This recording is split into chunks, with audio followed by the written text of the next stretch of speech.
Hello, fifth grade. Today's math lesson is over simplifying fractions. This is not a math lesson from Unit 3 from our book, but this is a skill that we have to understand before we can do lesson 3.5, which is what we're going to cover tomorrow. So today we really have to make sure that we understand what it means to simplify fractions, because tomorrow in lesson 3.5, that is a skill that they're going to expect us to do. So at the top of my paper, I have written, in math, we simplify fractions to make them easier to work with. To do this, we use division to make our numbers smaller. So when they are asking us to simplify fractions, we're not changing the fraction. It's staying the exact same. We're just making the numbers smaller. And in order to get smaller numbers, we have to divide, because division makes numbers smaller. So that makes sense.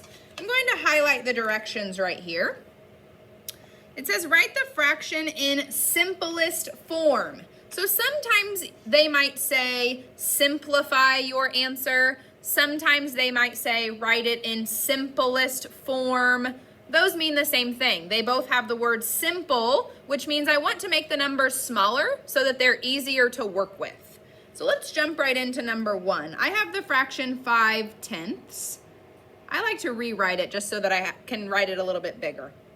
And I need to figure out what can I divide 5 and 10 by to get a smaller number. I have to divide by the same thing on the top and bottom. So I'm thinking, let's start with 2. Will 2 go into 5 evenly? No. What about 3? Will 3 go into 5 evenly? No. 4? Will 4 go into 5 evenly? No. What about 5? Will 5 go into 5 evenly?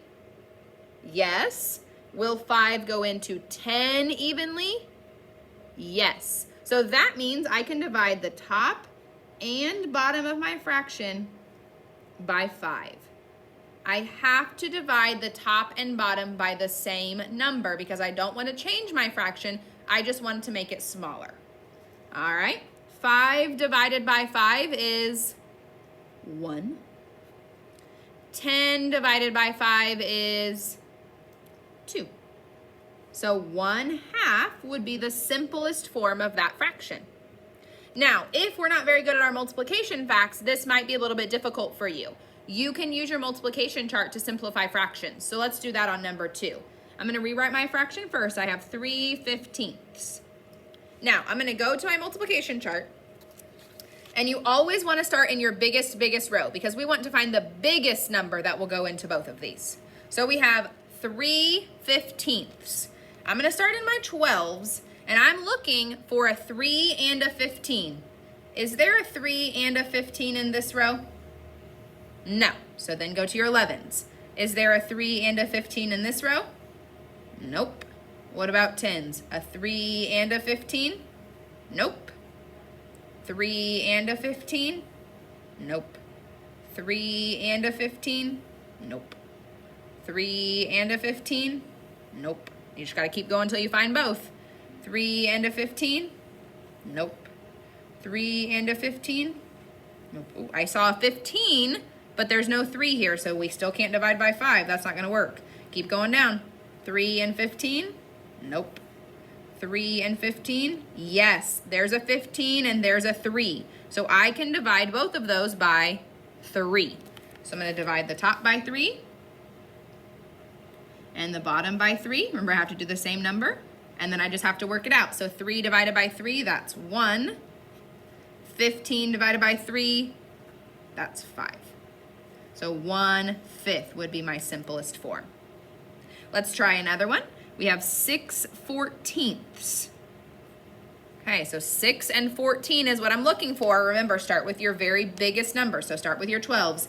Is there a 6 and a 14 here? Nope. Nope. Nope. Nope. Nope. Ooh, there's a 14, but is there a 6 in this row? Nope. There's a 6, but no 14. So I have to find both numbers. Nope. Nope. there's a 6, but no 14. Oh, there's a 6 and a 14. So what can I divide both of them by? 2. So divide the top by 2. Divide the bottom by 2.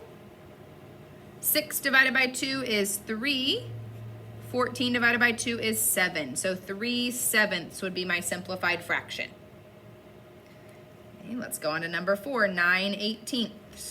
So we're looking for a 9 and an 18, something that will go into both of them. So I'll show you my chart. You try to decide what number could I divide both 9 and 18 by.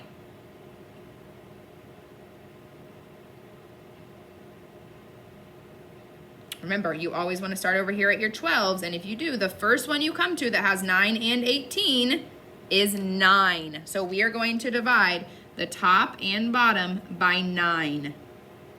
When I do that, 9 divided by 9 is 1, 18 divided by 9 is 2. So 1/2 is my simplified fraction. All right, I'm going to do these next two pretty quick because you're probably getting the hang of it by now. 10/40. You can look on your multiplication chart, see what you can divide the top and bottom by. You should divide by 10.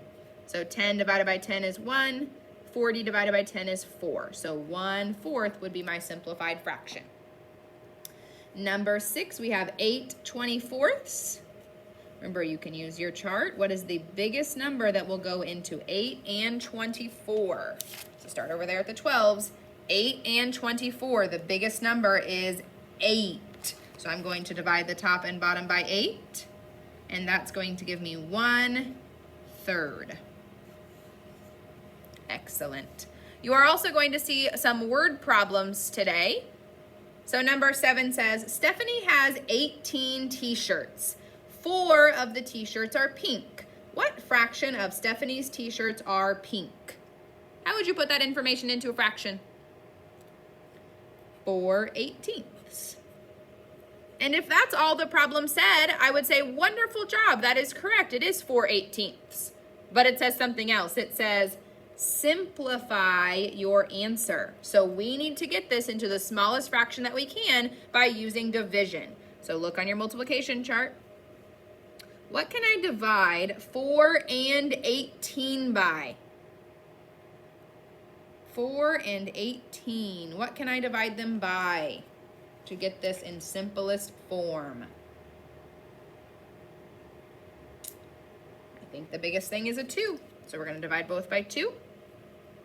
4 divided by 2 is 2.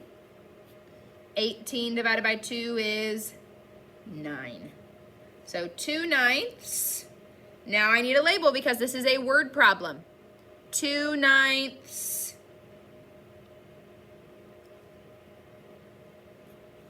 pink t-shirts.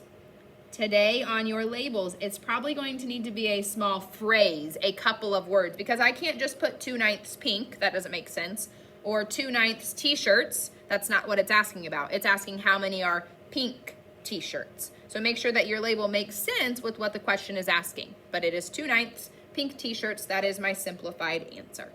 Okay. Number 8 is the same type of word problem. I won't do that one with you since you've probably gotten the hang of it. So remember, simplify means I'm going to divide the top and bottom just to make the numbers smaller and make them easier to work with. And I can use my multiplication chart to make it easier on myself to figure those things out.